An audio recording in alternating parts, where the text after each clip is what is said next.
विवाह के लिए उत्तम काल जो माना गया है शास्त्र में कि रजस्वला होने के पहले उसका कन्यादान हो जाए, वो प्रथम बार रजस्वला हो तो अपने पति के कुल में, पिता के कुल में नहीं।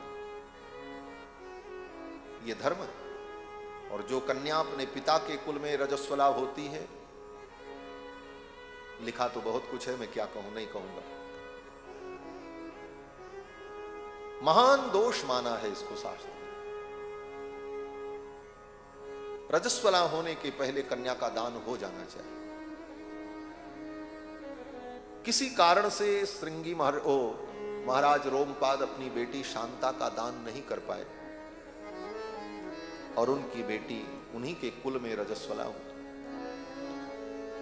इस अधर्म के कारण पूरे राज्य में अकाल पड़ गया महाराज, अनावृष्टि हो गई, वर्षा ही बंद हो गई, क्योंकि सतयुग था। राजा के अधर्म का फल प्रजा को भोगना पड़ता था, यही धर्म की व्यवस्था। पूरे राज्य में अकाल पड़ गया, वर्षा नहीं हुई। ब्राह्मणों को बुलाकर, ऋषियों को बुलाकर के कारण पूछा। ऋषियों ने कहा आपकी बेटी का समय से कन्यादान नहीं हुआ, इस कारण आपके राज्य में अकाल पड़ गया। अब यही उपाय है कि परम पवित्र, परम तपस्वी श्रृंगी महर्षि अगर आपकी बेटी का पाणी ग्रहण कर लें तो उनके पुण्य के प्रताप से, उनकी तपस्या के प्रताप से जो दोष है वो समाप्त हो जाए। अब तो राजा रोमपाद ने कहा ये तो असंभव है। विभांडक महर्षि अपने पुत्र श्रृंगी को नैष्ठिक ब्रह्मचारी बनाना चाहते हैं और आप कह रहे हो उनके साथ ही मेरी बेटी का विवाह हो तभी ये दोष दूर होगा, ये तो असंभव सा है। तो ब्राह्मणों ने कहा दूसरा कोई उपाय भी नहीं, यही एक उपाय है। तब राजा रोमपाद ने घोषणा की कि जो कोई किसी भी प्रकार से श्रृंगी महर्षि को मेरे राज्य में लेकर के आएगा उसे मैं अपना आधा राज्य दे दूंगा। कोई तैयार नहीं हुआ, डर के मारे, कौन जाए। विभांडक महर्षि शाप दे देंगे, उनके बेटे को कोई लेकर के चला आए उनकी इच्छा के विपरीत। लेकिन नगर की जो पुण्य वधुएं थीं, गणिकाएं थीं, उन गणिकाओं ने कहा राजन हम आपके राज्य में रहते हैं, आपके राज्य में हमें सुख मिलता है, तो आपके सुख के लिए, आपके हित के लिए मुझे भी कुछ करना चाहिए, ये कार्य मैं करूंगी। राजा ने कहा कैसे? गणिकाओं ने कहा मैं जाऊंगी और किसी भी प्रकार उनको लेकर के आऊंगी, चाहे हमें शाप हो जाए, चाहे हमारा विनाश हो जाए, लेकिन आपका ये कार्य मैं करूंगी आपके कल्याण। प्रजा का ये प्रेम अपनी राजा के प्रति होता था। महाराज वो गणिकाएं तैयार हुई और एक नाव तैयार किया। उसी नाव में वो मिठाई, रसगुल्ला, गुलाब जामुन, घेवर, सब अनेक प्रकार की मिठाइयों को रखा। उसमें कुछ नकली पेड़ भी लगाए, जैसे आजकल नकली पेड़ आर्टिफिशियल होते हैं, और उसमें सुंदर सुंदर असली फल लटका दिए, सेब, संतरा और भी अनेक फल। उसी सेब, संतरा और रसगुल्ले, उसी के बीच में 2-4 रसगुल्ला, लड्डू भी लटका दिया उसी नकली पेड़ में। और वो पेड़ उसी नौका में, नौका भी छोटी नहीं बड़ी नौका थी। और गणिकाएं अपना मृदंग, वीणा, सितार, सारे वाद्य लेकर के उसमें बैठी और सुंदर गंगा की लहर के लय में अपने लय को मिलाते हुए, सुंदर गीत गाते हुए नाव का लेकर के वो गणिकाएं जल के रास्ते से श्रृंगी महर्षि के आश्रम के सन्निकट पहुंच गई। नाव को तट पर लगा दिया, उतर करके गई। दूर दूर से उन गणिकाओं ने पता लगाया कि श्रृंगी महर्षि के पिता कंद मूल फल लेने के लिए, फूल तुलसी लेने के लिए आश्रम से बाहर जाते ही होंगे। जब वो बाहर जाएं उसी समय मौका मिलेगा कि हम लोग श्रृंगी महर्षि से चल करके मिलें और उनसे वार्ता करें और उनको कैसे ले जाना है ये उपाय करें। दूर उन गणिकाओं ने लगाया, क्योंकि गणिका थी, गणना करने की क्षमता तो थी। साहब गणना कर लिया, हिसाब लगा लिया और मौका पा करके आश्रम में पहुंच गई। श्रृंगी महर्षि ने देखा, बालक श्रृंगी ने देखा, तो श्रृंगी महर्षि ने उन गणिकाओं का बड़ा आदर किया। वो समझ नहीं पाए, वो समझे कि ये भी कोई ब्रह्मचारी हैं, वेद ओद पढ़ते होंगे, किसी गुरु के शिष्य होंगे, वो स्त्री हैं, ये ज्ञान उनको नहीं हुआ, क्योंकि कभी स्त्री को देखा ही नहीं था उन्होंने। और उनका पूजन किया। क्यों? बोले अतिथि के आने पर अतिथि का पूजन किया जाता। श्रृंगी महर्षि ने कहा कि आप मेरे अतिथि हैं, मैं आपका पूजन करूंगा। करिष्येत्र पूजाम वै, करिष्ये वोत्र पूजाम वै सर्वेशाम विधि पूर्वकम, विधि पूर्वक मैं आपकी पूजा करूंगा। अब वो गणिकाएं तो बड़ी घबराई कि इतने बड़े महात्मा से हम अपनी पूजा करवाएं, कितना बड़ा पाप लगेगा। लेकिन कार्य का साधन करना था, अभिनय करना था, इसलिए वो गणिकाएं पलथी मार करके बैठ गई आराम से। और फिर श्रृंगी महर्षि ने उन सबको अर्घ्य दिया, पाद्य समर्पण किया, आचमन दिया और उनका पूजन किया। इदम अर्घ्यम इदम पाद्यम इदम अर्घ्यम इदम पाद्यम मूलम फलम च नः, फल कंदमूल इत्यादि भेंट किया उनको। और जब पूजन संपन्न हो गया तो गणिकाओं ने कुछ मिठाइयां निकाली अपनी झोली से। वो मिठाई लेकर के आई थी, रसगुल्ला, गुलाब जामुन, लड्डू। एक एक मिठाई निकाल करके वो गणिकाएं श्रृंगी महर्षि को देने लगी। बोले लो। श्रृंगी महर्षि ने कहा ये कौन सा फल है? रसगुल्ला को हाथ में लिया, रस टपक रहा था। श्रृंगी महर्षि ने कहा ये कौन सा फल है? ऐसा फल तो हमने नहीं देखा। हमारे पिताजी जंगल से एक फल लाते हैं, लेकिन ऐसा फल तो हमने कभी नहीं देखा। ये कहां होता है? उन गणिकाओं ने कहा हमारे देश में होता है, हमारे यहां वृक्षों में ये फल लगते हैं, खा करके आप देखो कितना सुंदर है। जब श्रृंगी महर्षि ने खाया महाराज, तो न छिलका, न बीज, न गुठली, रस ही रस। अब तो श्रृंगी महर्षि को बड़ा आश्चर्य हुआ, ऐसा फल भी होता है। इतने सीधे थे, इतने सरल थे श्रृंगी महर्षि कि तर्क वर्क नहीं कर सके, मान लिया कि हाँ ये फल है। यही साधु की साधुता है, सरलता है। मान लिया श्रृंगी महर्षि ने कि ये फल है। फिर लड्डू दिया। मोदकान प्रददुस्तस्मै भक्ष्यांश्च विविधान शुभान। सुंदर लड्डू दिए, मोतीचूर के लड्डू, अलग अलग प्रकार के लड्डू, मेवा के लड्डू। अब श्रृंगी महर्षि ने जब खाया तो तानि चास्वाद्य धर्मात्मा, उन लड्डुओं को, मोदकों को खाने के बाद फलानीति स्म मन्यते, श्रृंगी महर्षि को लगा ये तो फल है, यही समझा कि ये कोई फल है। और वो लड्डू वड्डू खिला करके बात करते हुए गणिकाएं उनको लेकर के टहलते हुए आई और धीरे से अपनी नाव में बैठा लिया। बोले आप इसमें बैठो और फिर आपको हम जल विहार कराते हैं, नाव का विहार कराते हैं। और उसी नाव का में बैठा लिया और धीरे से नाव का लंगर खोल दिया। धारा में नाव बहने लगी और चारों तरफ से गणिकाएं घेर करके बैठी थीं। वो सब सुंदर गीत संगीत सुनाने लगी और उसी में श्रृंगी महर्षि मगन, और उनको लेकर के जल के मार्ग से धीरे धीरे अंग देश की सीमा में पहुंच गए। इधर महाराज तैयारी करके बैठे थे। ज्यों ही नाव आकर के अंग देश की सीमा पर रुकी, महाराज रोमपाद पुष्पांजलि लेकर श्रृंगी महर्षि के स्वागत के लिए खड़े थे। मंत्री, सैनिक, नगर के गणमान्य लोग श्रृंगी महर्षि के स्वागत के लिए वहां उपस्थित थे। अपार जन समूह उपस्थित था। और ज्यों ही श्रृंगी महर्षि के चरणों में महाराज रोमपाद ने पुष्पांजलि अर्पित की, प्रणाम किया, और श्रृंगी महर्षि ने नाव से उतरकर अंग देश की सीमा में, अंग देश की धरती पर अपने पैर को रखा। ज्यों ही महाराज श्रृंगी ने अपने दाहिने पैर को नाव से निकालकर जमीन पर रखा, उन महात्मा के चरण के स्पर्श से अंग देश पवित्र हो गया। उसी समय बादल आ गए और वर्षा प्रारंभ हो गई। अकाल समाप्त हो गया।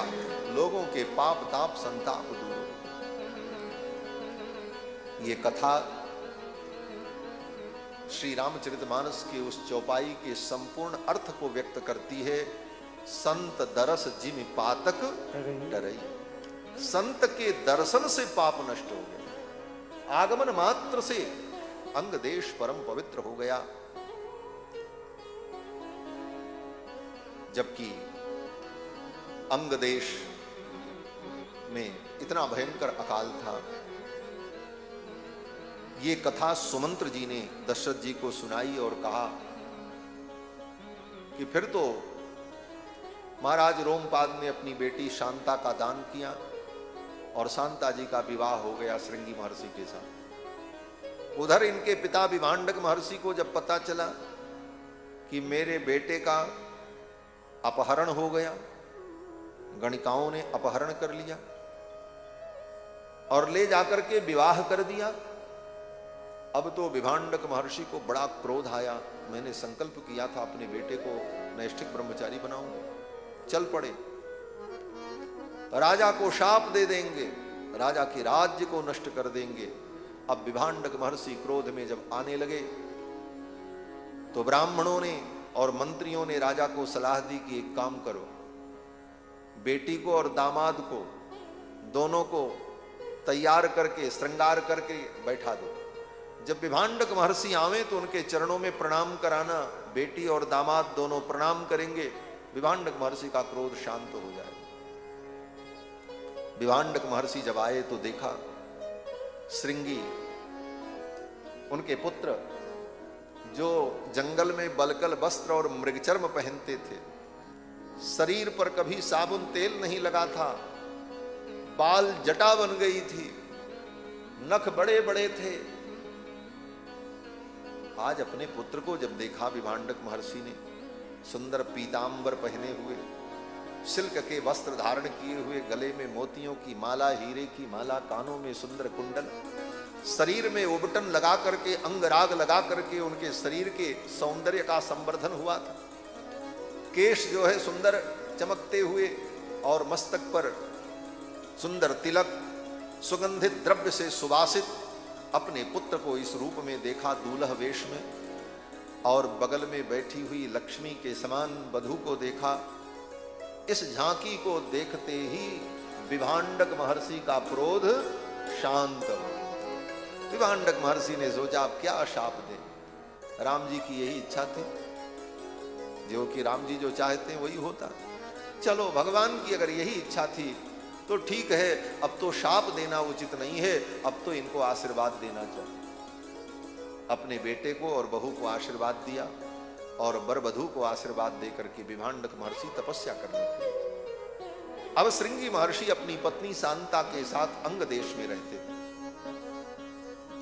भगवान सनत कुमार ने सभा में यही कहा था कि वे परम पवित्र पूतात्मा, परम धर्मात्मा श्रृंगी महर्षि आएंगे और अकेले नहीं अपनी पत्नी के सहित आएंगे, और उनके द्वारा जब यज्ञ होगा तब आपको पुत्र की प्राप्ति होगी। दशरथ जी ने तुरंत तैयारी की, अपनी तीनों रानियों को लेकर, सैनिकों को लेकर, बहुत सारी उपहार सामग्री को लेकर अंग देश गए। 1 सप्ताह तक अंग देश में महाराज दशरथ रहे अपने मित्र महाराज रोमपाद के यहाँ, और 1 सप्ताह जब बीत गया तब दशरथ जी ने कहा राजन मैं किसी प्रयोजन से आया हूं। महाराज रोमपाद ने कहा क्या प्रयोजन है? दशरथ जी ने कहा आप अपनी बेटी और अपने दामाद को हमारे साथ विदा करो, इनके द्वारा मेरे यज्ञ का संपादन होगा। सारी बात बताई। महाराज रोमपाद ने आदर पूर्वक अपनी बेटी और दामाद को दशरथ जी के साथ विदा किया। दशरथ जी महाराज श्रृंगी महर्षि को लेकर, शांता जी को लेकर के अयोध्या आए। अयोध्या आए, यज्ञ मंडप तैयार हो चुका था, सारी तैयारी हो गई थी, लेकिन श्रृंगी महर्षि के आने के बाद भी यज्ञ अभी प्रारंभ नहीं हुआ। श्रृंगी महर्षि के आने के कई दिन बाद यज्ञ प्रारंभ हुआ। कारण महर्षि वाल्मीकि कहते हैं कि जब सुंदर मुहूर्त आया तब यज्ञ प्रारंभ होता है। यज्ञ मुहूर्त में होता है, सारी तैयारी आप कर लो, लेकिन जब मुहूर्त आएगा तभी यज्ञ प्रारंभ होगा। तो क्या करना चाहिए? बोले मुहूर्त के पहले बाकी सब तैयारी कर लेनी चाहिए। और कोई तैयारी अगर आपकी बाकी रह गई तो मुहूर्त आपकी प्रतीक्षा नहीं करेगा, मुहूर्त तो बीत जाएगा। मुहूर्त आ गया, वो आप खोज रहे हो, पानी लाओ, अक्षत लाओ, फूल लाओ, माला लाओ, बोले सब व्यवस्था करने में तब तक मुहूर्त बीत जाएगा, घड़ी तो चल रही है। इसलिए पहले ही सारी तैयारी कर लेनी चाहिए जिससे मुहूर्त में कार्य हो सके। तब तो मुहूर्त का कोई मतलब है। और कितना भी बढ़िया कोई मुहूर्त निकाल करके ब्राह्मण बतावे और मुहूर्त में आपने काम नहीं किया तो उस मुहूर्त का कोई मतलब नहीं है। ब्राह्मण मुहूर्त निकालते हैं, इतने बजे से इतने बजे ब्याह होगा, लेकिन नाचने में, गाने में, सजने में और उछल कूद करने में सारा समय बीत जाता है, मुहूर्त निकल जाता है, बिना मुहूर्त के ही ब्याह हो जाता है। आजकल तमाशा ही होता है। लेकिन दशरथ जी इस विषय में बड़े सावधान थे। सब तैयारी हो गई। क्या तैयारी हो गई? बोले यज्ञ मंडप बन गया, सारी सामग्री आ गई, यज्ञ कराने वाले श्रृंगी महर्षि भी आ गए, सब कुछ हो गया। अब काल की प्रतीक्षा हो रही। मंडप बनाकर सारी वस्त्रों का संग्रह करके आचार्य ब्राह्मण को बुलाकर सारी तैयारी करके दशरथ जी महाराज बड़ी ही उत्सुकता से प्रतीक्षा कर रहे थे कि वो मुहूर्त आ जाए। आ गया मुहूर्त। कौन सा मुहूर्त? बोले चैत्र शुक्ल पक्ष की एकादशी से बसंत ऋतु में यज्ञ का प्रारंभ, शुभारंभ हो रहा है। अश्वमेधादिक यज्ञों के लिए वही उत्तम मुहूर्त माना जाता है बसंत ऋतु, चैत्र मास, वैशाख मास। तो पूर्वांग करने के लिए और सारी विधियों को संपन्न करने के लिए एकादशी से सब तैयारी प्रारंभ हो गई। ततः काले बहुतिथे कस्मिश्चित् सुमनोहरे बसंते समनुप्राप्ते राज्ञो यष्टुम मनोभवत। बसंत ऋतु आई, यज्ञ प्रारंभ हुआ और 1 वर्ष तक अश्वमेध यज्ञ चला। अश्वमेध यज्ञ 1-2 दिनों में नहीं होता, 1 वर्ष लगते हैं। और 1 वर्ष तक यजमान भूमि पर शयन करता है, प्रतिदिन होम होता है, इष्टि होती है और भी अनेक प्रकार के विधि विधान होते हैं। 1 वर्ष जब बीत जाता है तब पूर्णाहुति होती है, यज्ञ पूर्ण होता है। 1 वर्ष बीत गया, अश्वमेध यज्ञ का घोड़ा घूमता रहा। 1 वर्ष में जब वो अश्व घूम करके आया तब यज्ञ की पूर्णाहुति हुई। पुनः प्राप्ते बसंते तु पूर्ण संवत्सरो भवत। 1 संवत्सर पूरा हो गया, 1 वर्ष पूरा हो गया। जब घोड़ा लौट करके आया तब पूर्णाहुति की तैयारी होने लगी। उसी समय बड़े बड़े राजा लोग आए, क्योंकि 1 वर्ष तक यज्ञ चलना था तो इतने दिनों तक तो राजा महाराजा अतिथि लोग रुकते नहीं। समापन के समय में सभी अतिथियों का आगमन हुआ यज्ञ की पूर्णाहुति का दर्शन करने के लिए, क्योंकि पूर्णाहुति का महत्व है। पूर्णाहुत्या सर्वान कामान अवाप्नोति। पूर्णाहुति के दर्शन से सारी कामनाएं प्राप्त हो जाती हैं। तो बड़े बड़े राजा महाराजा भी अंतिम समय में दर्शन के लिए आए, जिसमें काशी नरेश, मिथिला के राजा महाराज जनक और भी अनेकानेक राजा, केकय देश के राजा, ये सब आए। अंग देश के राजा, दक्षिण कोसल के राजा, मगध के राजा, ये सब लोग आए थे।